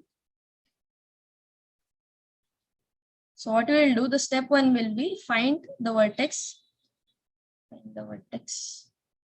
of in degree 0. So this is your DAG. So first of all, we will list down all the in degrees of every vertex. So 0 has in degree 0, right? 1 has in degree 0. 1 has in degree 0. 2 has in degree 2, since 2 edges are coming here. 3 has in degree 1. 4 has in degree 1. 5 has in degree 2. 6 has in degree 1. 7 has in degree 4. Right? Correct? Yes, ma'am. Yes, ma'am. So now, whenever we have to find out topological sorting, first we will observe a vertex with in degree 0. So here we have two choices, 0 and 1. So let's take 1. Okay. So once you take 1, then what you will do, you will remove 1 and remove all the edges which are associated to 1 from your DAG. Okay. So now there will be some changes in degree. So just update all the changes and proceed further. So as I remove 1, the in degree of 4 will stay 1 only, but the in degree of 7 will reduce it to 3, right? The in degree of 2 will reduce it to 1, right? And since again I have a vertex with in degree 0, so again I'll choose the vertex with in degree 0, write it in my sequence. This is my topological sort. Okay. And remove from that remove that vertex from my DAG, and also the associated edges, and update all the indexes. Okay, so as you remove 0, you find out that there are 3 vertex with in degree 0, 0, 0, 0. All other things will be unchanged, right? Again, you will take any vertex with in degree 0. So let's take 4 and remove it from your DAG. and also the edges associated to that vertex, and update the in degree of each vertex. So here now the in degree will become 2, and yeah, everything will be fine. Now again choose any vertex. So let's take 2 and remove it from our graph. Update the in degree. So the in degree of 5 will become 0, and everything will be fine. Now Ma'am, let's 1 now. From 3 to 5, ma'am. oh sorry. Correct. I missed it. Now we have to remove 3 because 3 is the only vertex with in degree 0, right? So if you remove 3, then this will become 0 degree. This will become 1 We degree. have to remove from parent or ma'am sub also, ma'am. Sorry. And we have to remove that cancel from parent, or we can do from sub numbers, ma'am.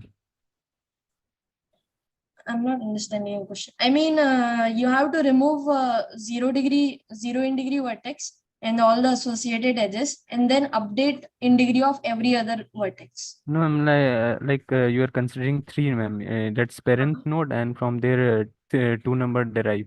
So, ma'am, No, can we see, do it from 5 or ma'am? no. 5 has in degree 1 na. If I won't delete, this is our situation, right? 3 has in degree 0.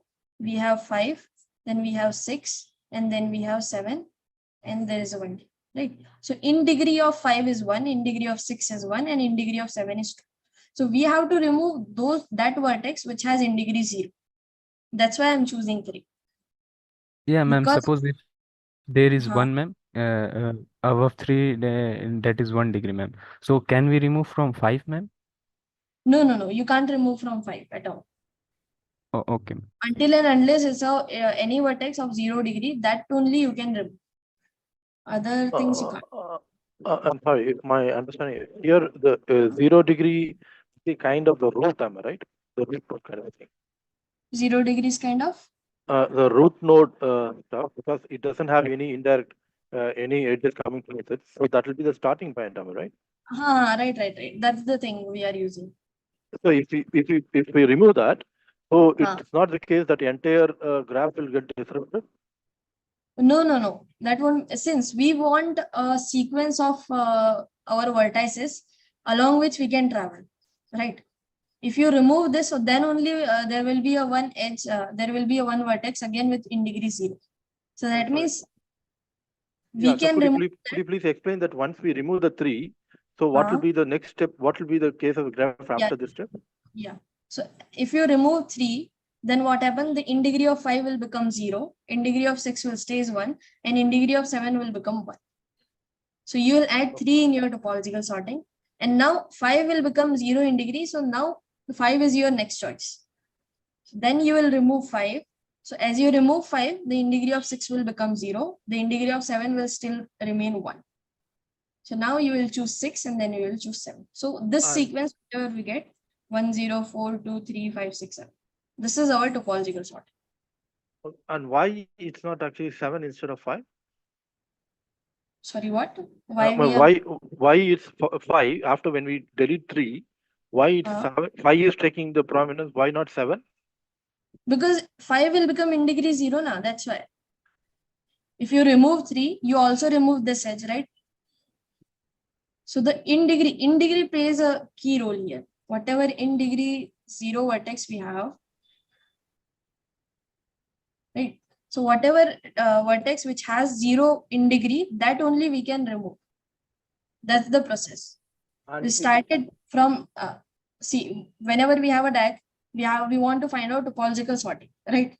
So the process is start with in degree 0 vertex, remove that vertex, update all the in degrees, again start with in degree 0 vertex, remove the vertex, and those things only. And is there a condition that it has to go clockwise and not anti-clockwise? No. There is no condition. Okay.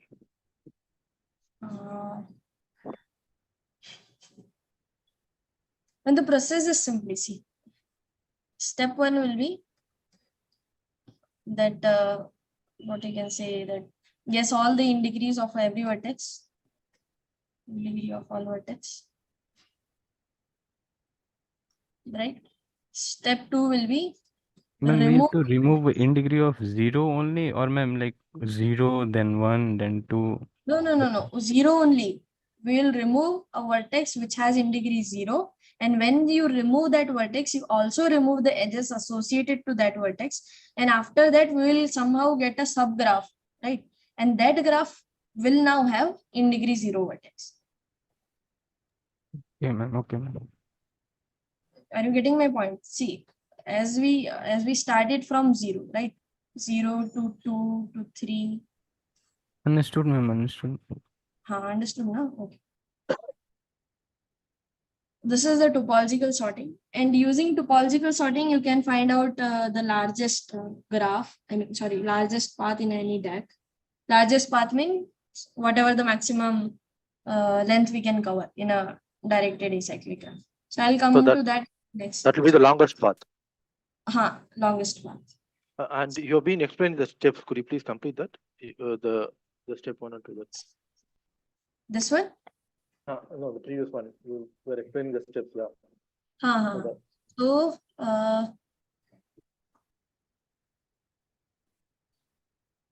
So, remove the vertex of in degree 0.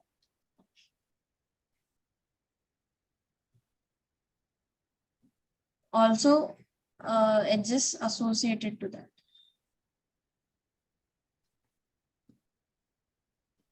Right, and step 3 will be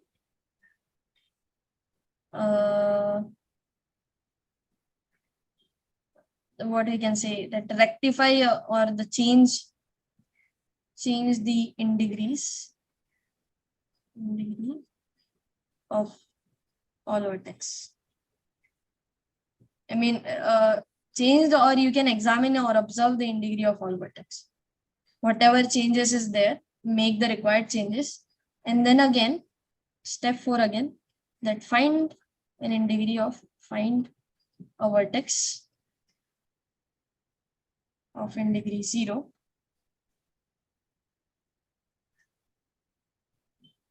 And repeat the process.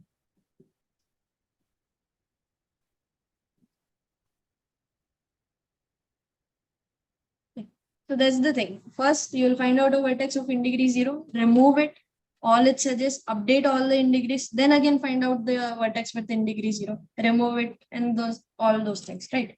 And make a sequence, right? Whatever vertex you will remove in, just list out it, and this sequence is known to be a topological sorting. Is that clear now? Yes, ma'am. Okay. So here again, when it comes for the sorting, I mean, normally we talk about the last in first out kind of thing. Here also it's something like that. Means?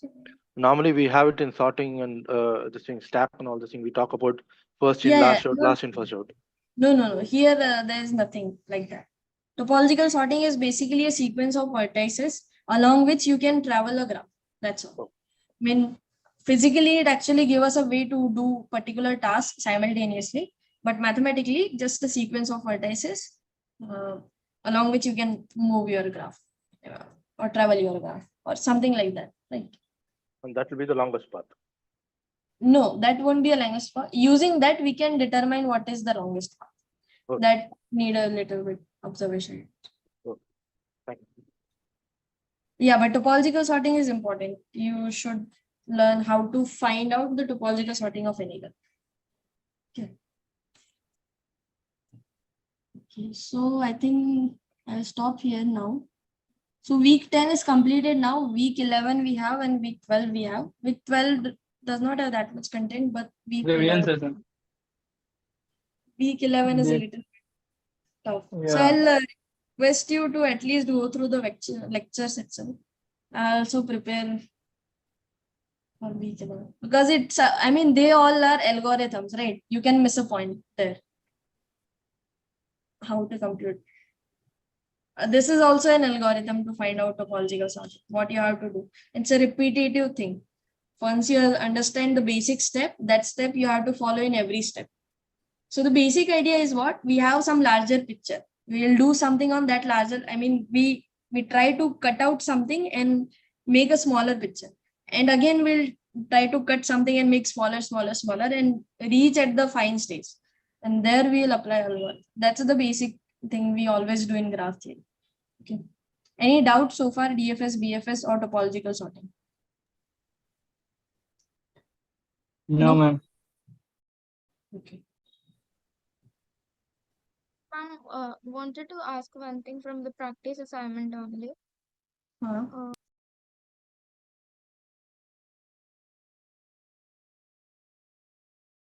Sorry, what?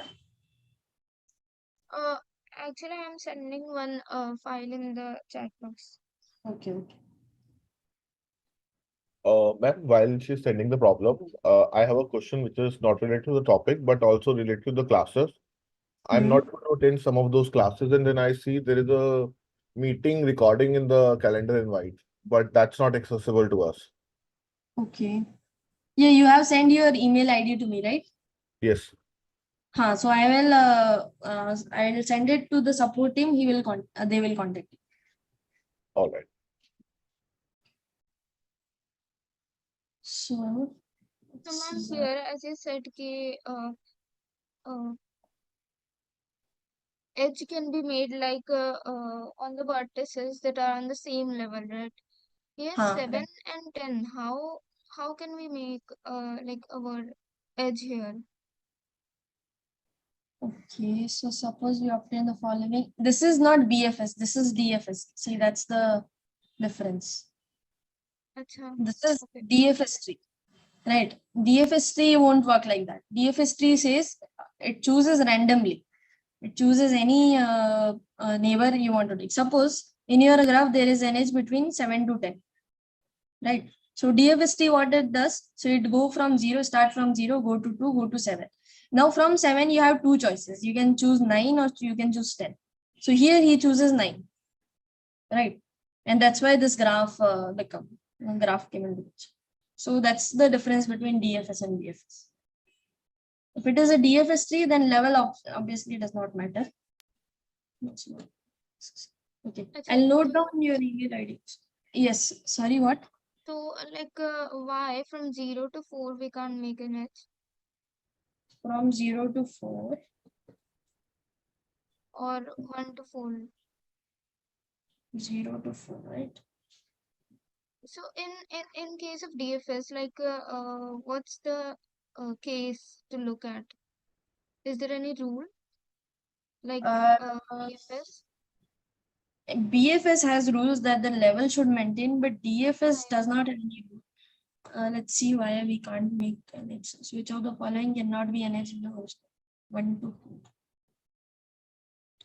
4. Okay. So suppose there is an edge between 1 to 4, and I'll go to 1 and choose 3. After 3, I can choose 4. See, in DFS, we also have to do one thing which is known to be a backtracking. Okay. So if you backtrack from, suppose this graph ended at 4. So that means after 4, we don't have any new choice which has left, right? So that means 4, I have to backtrack something. If there is an edge between 1 to 4, I can directly backtrack to 1 itself. But that doesn't make it changes. Ma'am, is it given that the graph is directed or undirected? Undirected. Yeah, it's undirected. Then it should be possible to have have 1 to 4, we can have an edge. Suppose I'll choose the graph, same tree with this edge, and find out the DFS tree. No, but 1 to 4 is not like the correct answer. Only 7 to 10 is the correct answer. There is no edge between 7 to 10. There is no edge possible between 7 to 10 because if that would have correct. Sorry. Yeah. Sorry, go ahead, please. Right, there can be an edge between 1 to 4. Achha, yeah, I got confused. Sorry. That's why I also got confused. Okay, nice. Okay, thank you. These kinds of examples are only there in DFS, BFS. But again, for understanding these, you have to go through the whole series, right? Any doubt? Any other thing you want to, or any comment you want to make, that also fine. Can we access Zoom recording or we have to see from YouTube, ma'am, if we want to see again? I think it was, I mean, it's streamed now. In YouTube, we are getting. It's on It's YouTube. streams. Sometimes there was no link on ma'am Gmail calendar, ma'am. Okay. Can someone share the Just go link to the now? channel. You will get Okay. in the live section. Okay, okay. I mean, there are a couple of sessions which have Zoom and YouTube link. There are a couple of sessions which have just Gmeet link. Those Gmeet links are not accessible. Those are only recording. To which channel to visit to view all these recordings, ma'am? Sorry? Ma'am, to If which you'll channel? get if you are now getting a YT link in the Google Calendar, so you just click on that and whatever the video, whatever the channel it belongs to, just go to that. IIT and PS, But something if like that. it's possible only if the YouTube link is given. If it is not, then No, you can go by search also. didn't get that. IIT Madras BS degree Okay, program. okay. And if you go to the max, then automatically you will see all the recordings. Okay, okay. I have two questions if nobody has a doubt to the subject. One is to do with the kind of the final exam being, it will be kind of equally distributed with all the 12 week. No, actually, we already judge you over 1 to 8, right? I mean, 1 to 4 quiz 1, 4 to 8. So the major portion, or I won't say major, 60% of portion, 60 to 75% of portion will be from 8 to 12 only. Oh, wow. And there will be 1 or 2 questions from 1 to 4, 1 or 2 questions from 4. Okay, and also there is an ambiguity. I don't know whether because in the student handbook they say the final evaluation will be the final term weightage will be 50%, whereas in the what you call the graded thing by document they say 40%. So how much weightage the final term will get? And also I can't say. I'll ask someone and let you know. Actually, weightage thing we don't know. Because We just in the document it clearly says it's 40 plus the thing, the Q1 and Q2, whereas in the student handbook they say 50% weightage will be given for the final term. So the final question paper is of 50 marks, so I think 50 will be. And in the student handbook they say the grading will be the final evaluation will be 50% from the final term, final exam plus this thing, whereas in the document they say it's 40% plus Q1 plus Q2 plus the GA, the weekly. Okay. So that's something ambiguous. And ma'am, ma'am, for first foundation level, ma'am, we don't have OPP 1, no? No, we don't have it.